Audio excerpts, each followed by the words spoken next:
స్పష్టమైన విధానాన్ని ప్రకటించాం. ఈ రోజు మనం చూస్తే ఏది జరిగే పరిస్థితి లేకుండా పోయింది. నేను అందుకనే ఈ రోజు డీటెయిల్స్ పోవడం లేదు. బ్రాడ్ గా మీ అందరికీ ఒక ఐడియా ఇస్తున్నాను. డీటెయిల్స్ అన్ని కూడా వైట్ పేపర్ లో వస్తాయి.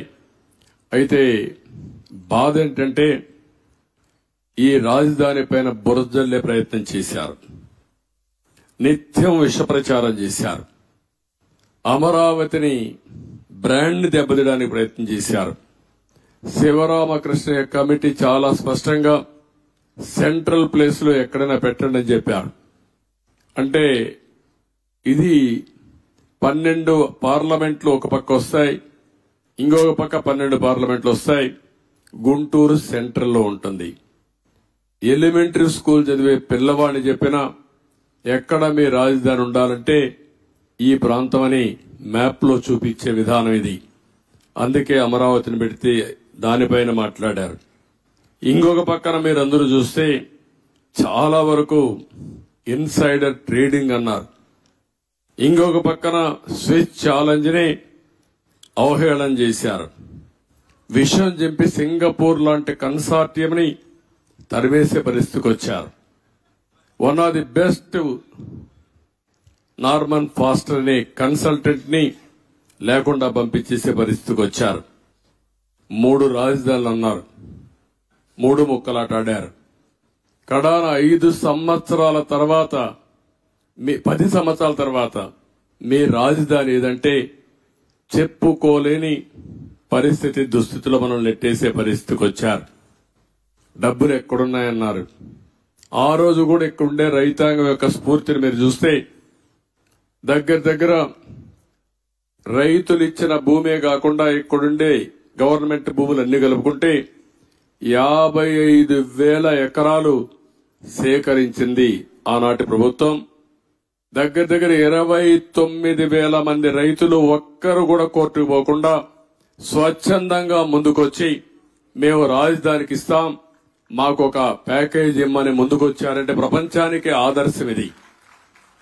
ఒక ల్యాండ్ కొనాలంటే, లేకుంటే ఒక చిన్న ఇరిగేషన్ ప్రాజెక్ట్ కట్టాలన్నా, లేకుంటే ఒక మంచి పనికి ఒక దేవాలయం కట్టాలన్నా భూమి ఇవ్వని ఈ రోజుల్లో ఇక్కడుండే రైతాంగం ముందుకొచ్చి స్వచ్ఛందంగా భూమి ఇస్తే దానికి ఎన్ని అపవాదులు వేయాలని అపవాదులు వేశారు.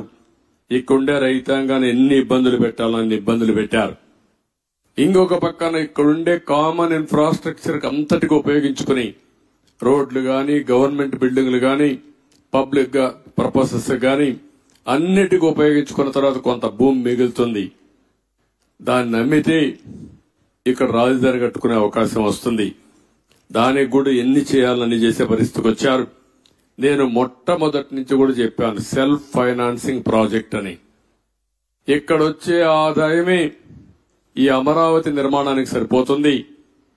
ఎప్పటికప్పుడు కన్స్ట్రక్షన్ గాని, అదే మాదిరిగా ఆర్థిక కార్యక్రమాలు ఇక్కడ జరిగితే దానివల్ల ప్రభుత్వానికి ఆదాయం వస్తుంది.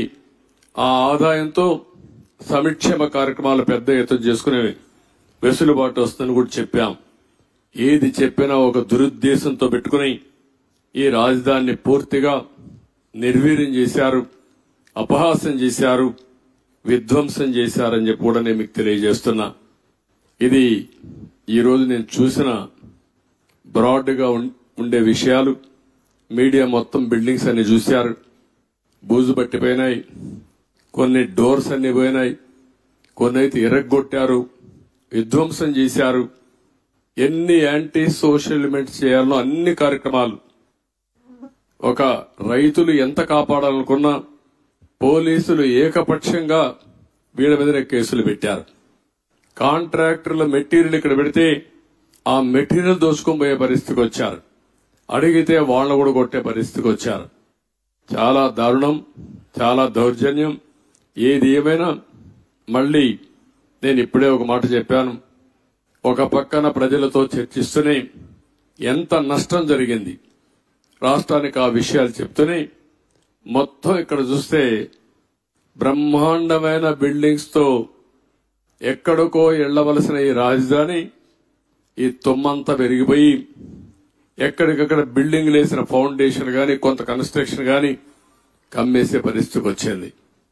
ముందు ఒక మాట చెప్పాను, ఒక టెండర్ పిలిచి రాజధాని మొత్తం ఈ తుమ్మ చెట్లని తీయండి, కనీసం ఒక క్లారిటీ వస్తుంది, ఒక విజిబిలిటీ వస్తుంది. అంత లోపల మనం అంతా కూడా ప్రజలతో చర్చించిన తర్వాత ఏం చేయాలో అవి కూడా ఆలోచిస్తాం. ఒక దుర్మార్గమైన వ్యక్తి చేసే విధ్వంసానికి అమరావతి బలైపోయింది, రాష్ట్రానికి తీవ్రమైన నష్టం జరిగింది. ఆ విషయమే ప్రజలకు చెప్తూ మీరందరూ కూడా ఒక్కొక్కసారి రాగద్వేషాలకు అతీతంగా ఇప్పటికి కూడా 11 సీట్లే వీళ్ళు గెలిచారు, కొంతమంది ఓట్లేశారు. ఓట్లేసిన వ్యక్తులు కూడా మీరు ఒక్కసారి ఆలోచించుకోండి.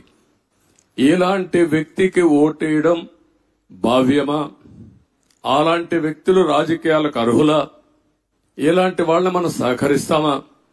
ఒకవేళ ఇలాంటి వ్యక్తులు గాని రాష్ట్రంలో గాని రాజకీయాల్లో ఉంటే భవిష్యత్ ఏమవుతుంది అనే విషయం కూడా ప్రజలందరూ అర్థం చేసుకోవాల్సిన అవసరం ఉంది. ఇది మనందరి భవిష్యత్తు, మన పిల్లల భవిష్యత్తు. కాబట్టి మనందరం కూడా ఎక్కడికక్కడ కొంతమంది అనుకుంటారు మాకేం సంబంధం అమరావతి అని, మాకేం సంబంధం పోలవరం అని, అభివృద్ధి అంటే అదేంటని. అట్లా కాకుండా